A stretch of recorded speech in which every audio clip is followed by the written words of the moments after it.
a bop. Ooh. Okay, wait. Ooh.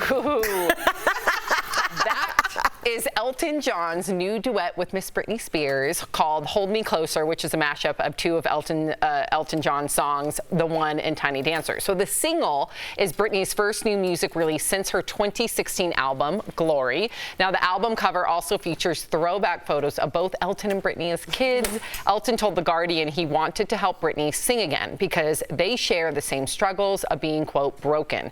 Britney tweeted what the single was, a big deal to her, adding, quote, I tell myself every day to let go of the hurt and bitterness and try to forgive myself and others. Okay, Tori, you the whole time had a frown. I think it's Speaking terrible. of hurt and bitterness. See, here's the problem.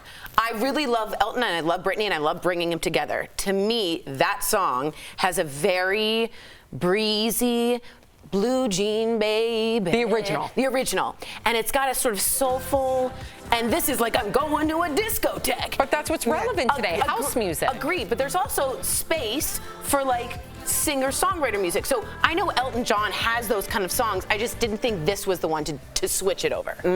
You know, it's interesting because when he created the song originally, it was his vision, and then he reimagined the vision and said, I'm gonna give y'all a bop. And here we are. A bop. Yes, because I guarantee you're gonna pass every nightclub tonight and you're gonna hear this coming out because people are going to be in full glory. It's the moment for it. Britney's free. Elton John is being, very transparent about the similarities in their journey. I mean, that's very meaningful, especially for people who are such huge stars.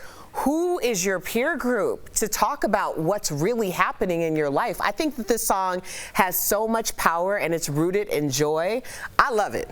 Yeah, I think it's like a sign of the times. Did you like it? Post-COVID. I did. Would you listen to that in your car?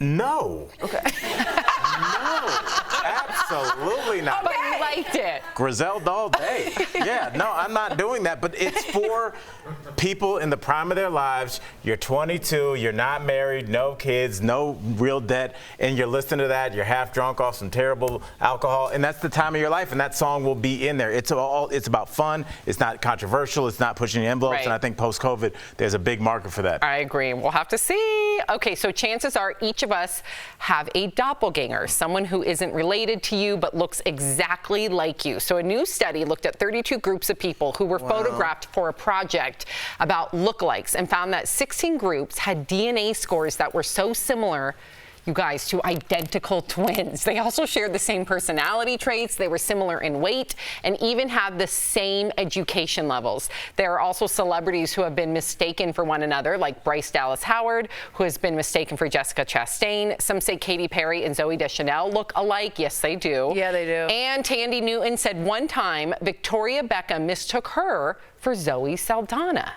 Yeah, I see that too. I could definitely see that. Now, do you have a doppelganger? I've been told I had to get to. I knew he looked like the guy from Psych in West Wing. Dule Hill. Yes, I see. Y'all know. Yeah. I can see a little bit. Okay, but the similarities in your personality too. I got a cameo from Dule Hill.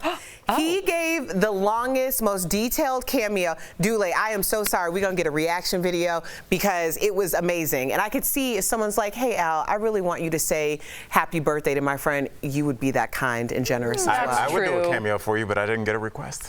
Well, Dule was requested. Dule delivered. You know you can just FaceTime me. What about you? I think I can guess yours, but what about you? Well, actually, this was picked for me. Actually, one of Dule's really good girlfriends, Gabrielle Union, who is like, okay, I love Gabrielle. Okay, I don't think we look alike. I think that if I was an actress, we'd go to the same casting. You definitely look alike. But it's interesting because I'm in the middle of her second book, and it took me a long time to like sit down and read it because it's so on the nose. Like some of these stories, I'm like, I could have written this story. Well, you're both activists. You're both very sensitive, very empathetic, both hustlers. Like you guys have very similar personalities. I don't know her, but from what I know her. But you fit the survey. You guys have very similar. What about you, Tori? I don't know. I always got Anna Klomsky. I love her. I don't know. Let's see. Why are you so want one? Oh yeah. I don't know. Okay, yeah, you know what it was? It was My Girl. When she was in My Girl and Macaulay Culkin got killed by the bees and she's like, he can't see without his glasses. Yep. It just makes me feel something. So that's Anna. We love each other. I love it. Yeah.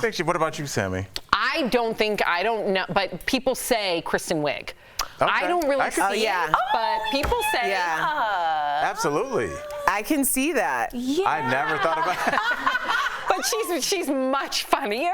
But she also, apparently, from what I know of her, from people that have worked with her, she's very into animals and compassionate. So maybe we have some similar traits. And just like with this story, I know we're short on time, but you know, my mom met her birth daughter. This is a crazy story. It was a, you know, that was taken from her, and she found her through 23andMe. And my sister looks just like my mom, has a master's degree in social work, just like my mom.